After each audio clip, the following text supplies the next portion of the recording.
Hea sõber, soovin sulle õnnistatud pühapäeva ja uut nädalat. Me elame kultuuris, kus parimad löövad elus läbi ja faktid loevad.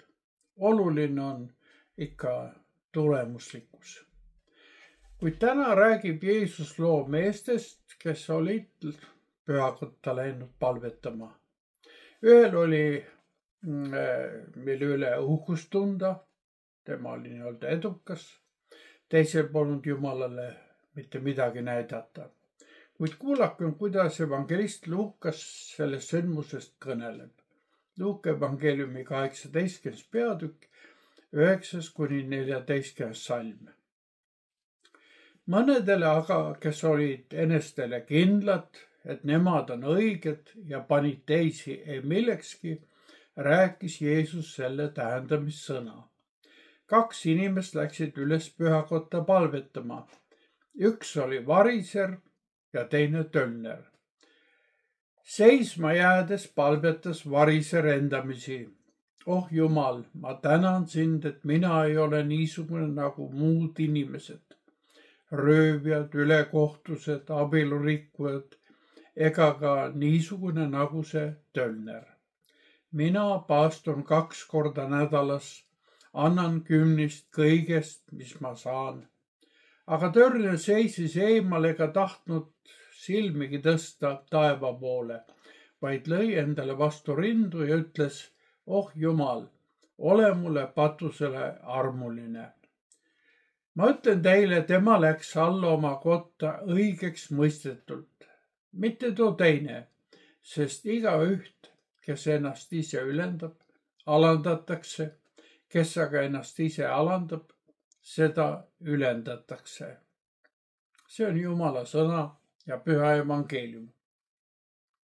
Jeesus kutsub selle looga meid üles oma südant kontrollima. Ta ütleb, et meie palveelu reedab, kes me tegelikult oleme. Kuid vaatleme olukorda lähemalt. Kõigepealt näeme me variseri, kes on eeskujulik usklik. Ta on kindel, et täites seadusi ja kohustusi oleks tal õigus, et Jumal teda tunnustaks. Ta palve on puhas enesekesksus. Lühikese palve jooksul jõuab ta 4 korda mina öelda. Ta tänab Jumalat, kuid see tänu on tegelikult maskeeritud uhkuse väljendus. Ta ütleb, oh Jumal, ma tänan sind, et mina ei ole niisugune nagu muud inimesed, röövjad, ülekohtused, abielurikkujad ega ka niisugune nagu see tölner. Ta ületab kõik tavalise uskliku näitajad.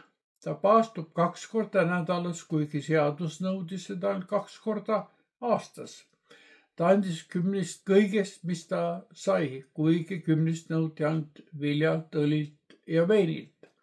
Nende näitajate poolest on ta igati mees, kellel on rõõm issanda käsu õpetusest. Aga milles on siis küsimus? Milles peitus selle mehe suurim viga? Ta palve kujunes äritehinguks. Ta vagadus polnud armastuse väljendus, vaid hoopis arvutus, et Jumal annaks talle seda, mis talle õigusega kuulus. Ta leiab, et kui mina olen teinud seda ja seda, siis Jumal peab mulle andma igavese elu. Selle mehe palve väljendab eneseõigust ja teiste põlgust. Hetkel, mil ta hakkas ennast tolle tölneriga võrdlema, kaotab see tänupalve oma süütuse ja siiruse. Hea sõber, variserism varitseb meid kõikjal. Kõikjal, kus me hakkame usuelus teisi sorteerima õigeteks ja valedeks. Kõikjal, kus me ennast ise õigeks mõistame. Jumala armust aga jääme ikkagi ilma. Kuid vaatleme nüüd seda teist meest lähemalt. Variseride silmis oli tölnerid avalikud patused, lootusetult kadunud tegelased. ja nüüd seisabki üks neist pühakojas. Ta on teadlik, kogu ta elu on häbenemisväärne. Ta oli elatunud pettusest, nõudes inimestelt rohkem makse kui ette nähtud.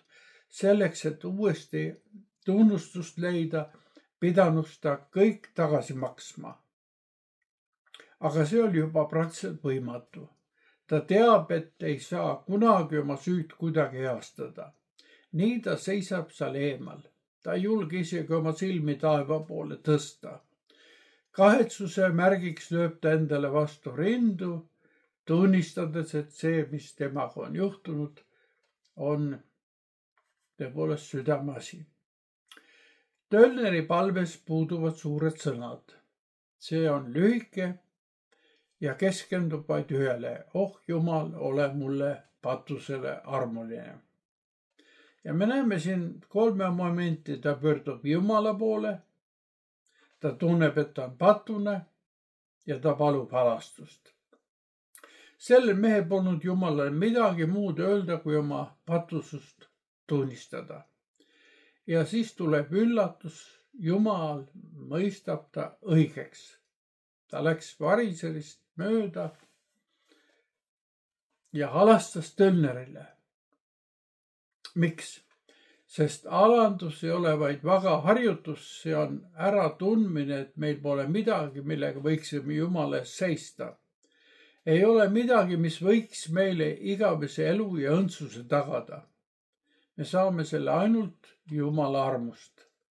Alandlikkus ja tänulikkus käivad käsikäes. Hea sõber, täna peaksime endalt küsima, kes on minus rohkem esindatud, kas variser või tölner. Jeesus ütleb aga igavese elu mõeldes, kes ennast ise ülendab, seda alandatakse. Kes aga ennast ise alandab, seda ülendatakse. Me ei pääse Jumala juurde oma vagadust kiites, vaid alanduses. Sest kõik on pattu teinud ja Jumala aust ilma.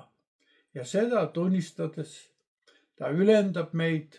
See on ainus ja tõeline tänu põhjus. Palvetagem. Issand, sa tunned meie südant ja näed, kes meie südames rohkem valitseb, kas variser või tölner. Alasta meie peale, et võiksime leida siin ja igavestes majades armu. Isa, Poja ja Püha Vaimu nimel. Aamen.